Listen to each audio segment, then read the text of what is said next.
hard work. So hard work is celebrated in our society. And of course, if you're trying to get ahead of the pack and do your thing, like power to you, keep doing it. But it's always think holistically, think in terms of everything has a cost, and you can only choose what price to pay. So you're either going to pay the price of all your foregone desires, thoughts, uh, childhood experiences, college life experiences, or whatever, in exchange for those extra 8 hours that you work beyond everybody. And you just have to answer, is that worth it for you? Maybe worth for you, maybe not worth for other people. I've also worked hard as hell in my life and know what it's like to, no sweat equity and all of that. Yeah. And it's great. But dude, it's great. Ask yourself, if Nick were the motherfucking man, he was just the ultra badass, and he was like taking names and kicking ass and like employing a team and doing whatever in his more evolved stages, would he be thinking of, I have to do 16-hour days?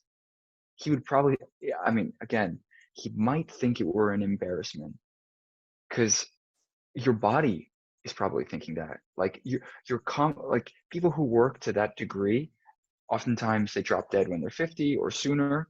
They get some weird pathological or psychological thing happening with their body, cancer, God knows what else. And then they have the reckoning. Dude, then they have the intervention.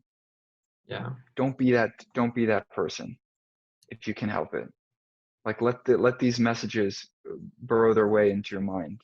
Like if you don't care for yourself now, you pay for it later. It's like most of modern medicine is it's not prescriptive, it's reactive. I forget what the word is. But it's like you go to the doctor when you're sick, as opposed to, it's not preventative. That's what I want to say. Yeah. Yeah. Preventative. Like you get a prescription because you didn't do preventative measures. I haven't been to the doctor in, I don't know, 6 years, knock on wood. Like Really? Wow. I care the shit out of myself, like in a fucking loving way. Really? Wow. That, Wow. So and do I, you, no, keep going. Keep going. dude, You're on a roll. fatigue happens naturally, right? Like you do a lot of work, you invest a lot of energy, and you need some recuperation time. But I don't like, literally these ideas of a cold and that kind of shit. It's not even in my consciousness. Corona, congratulations. I know it exists out there. It's a terrible thing. It's not even in my fucking consciousness. My psyche is saying, nope, I'm not even entertaining that possibility. Sorry. I've got too Wow. much to do in the world. Why? Honestly, like, it's something that everyone fears, right? And it's also, I think everybody has these sort of primal fears, right? Like, what is it that actually makes you think, you know what? I'm going to focus on myself. I'm not going to go to the doctor in 6 years, right? Like, what is it that makes you sort of have that internal drive, I guess? Who the hell said you have to go to the doctor? Like if you go to the doctor when you're sick, and I do go to the dentist to clean but like the doctor, like why like you even hear about it, like going to the sick house, or going to I mean we use these like descriptive titles of like, I'm going to the hospital. In theory that gives you hospice. What do you get at the hospital? You get a hospice. But there are plenty of other places where like you're going to a place where it's a collection of sick people. That's not the consciousness I'm looking for. Like those people Mhm. don't have the answers for me. Maybe the doctor studied a lot. He's probably an expert in medicine. I hope to God he or she is. And the doctor doesn't know my body. The doctor can prescribe ideas, but do you know the type of curative shit I've done with my mind? Like, do you know what I can do with the power of this and the power of suggestion?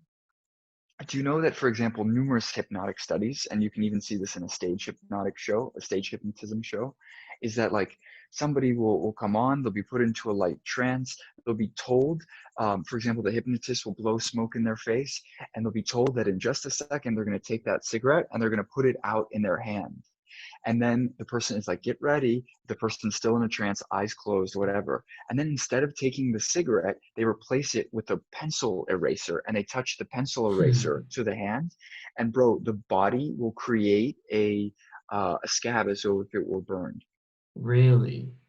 We don't Wow. even begin to understand the capacity of our subconscious and conscious minds unifying, what it can do for us. Most people are they think their conscious mind's in charge and they're doing like, they're running their lives. Bro, one of my mentors once told me your entire life is unconsciously determined. The same force that right now is blinking your eyes, it's beating your blood, it's breathing your breaths, it's allowing you to maintain a blood temperature, a body temperature of somewhere in the high 90s. Dude, that's running the show. And you never have to ask it to do so. That same function is also running your thoughts and your fears and your like deeper stuff and your childhood stuff. And like, we're so out of control and we're out of our minds for thinking we're in control. So So no, keep yeah, going. so to your point, get out. So be willfully out of control. That's my fucking message. Get out of control. And it's scary. It's so fucking frightening. But I guarantee I'm talking to a college audience. Some of you know what a foam party is. Some of you have been to a foam party and you know what happens in Cancun on spring break. The same idea is true. What do you believe is true at a foam party? People go, they get drunk, anything is possible. What if you were to take that same idea of foam partiness and apply it to the rest of your life? In other words, I can get done all the shit that I need to get done to be effective and move the needle in work. I can get it done in 3 hours. There's some people who do that, dude. Tim Ferriss wrote the 4 Hour Work Week. He's doing Work week. something different than a lot of people. Like, so anyway, like keep looking at your beliefs, keep looking at what do I believe about, what do I believe is true, what do I hold true about the area of relationships, what do I hold true about the area of work, what do I hold true about the area of my identity, who do I think I am, and more specifically in different contexts, who do I think I am as a brother, as a lover, as a father, as a whatever, because we all have opinions and beliefs about ourselves in those contexts. A super successful business person may be now I'm going to speak to a specific example but not use names, like the mother of one of my friends, a super successful businesswoman, corporate woman, and just somewhere in her mind, maybe she never realized it consciously, but thought like, I'm a business person, I'm not a mother person, I'm not the type that gives maternal energy. And so one of my friends grew up like in search of that his entire life.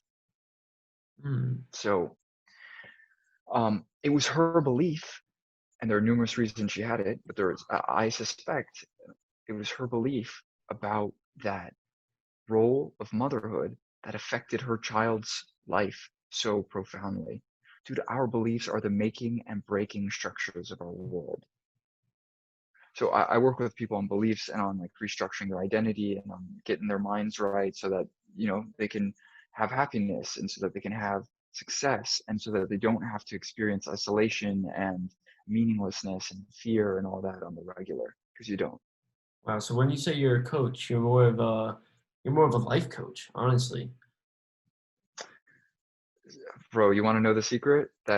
So I work with tons of business people, Mhm. and behind every business malfunction is a malfunction of the mind. People, they come to me like, oh, I need this new business model and it's not working and this and that, I don't know why. It's like, you've got a challenge with your mental model, not your business model. That's Tony affecting Robbins your says this business too. model. Bro, we are projections of what's going on, of like whatever's in here. There, anyway, many approaches to the nature and theories of reality. But the idea, I talked to an astrophysicist recently. I'm like, hey, what's the biggest thing that you've learned from studying galaxies for your entire professional career? And he's like, that there is no such thing as objective reality. It's subjective reality. So your thoughts rule your world, make the beliefs that you want, and create the universe that you want. Tony Robbins, you've mentioned him a couple times. He was not the grand Tony Robbins standing on stages, $100 million in assets a year, whatever, in income a year, whatever. He was once upon a time just some dude. But he built an avatar, he built an identity, and then stepped into it. He literally outlined who this man was going to be and then became it. So you can do that, and so can everybody on this call. Figure out who you want to be in the same way that you'd organize your agenda for the next year.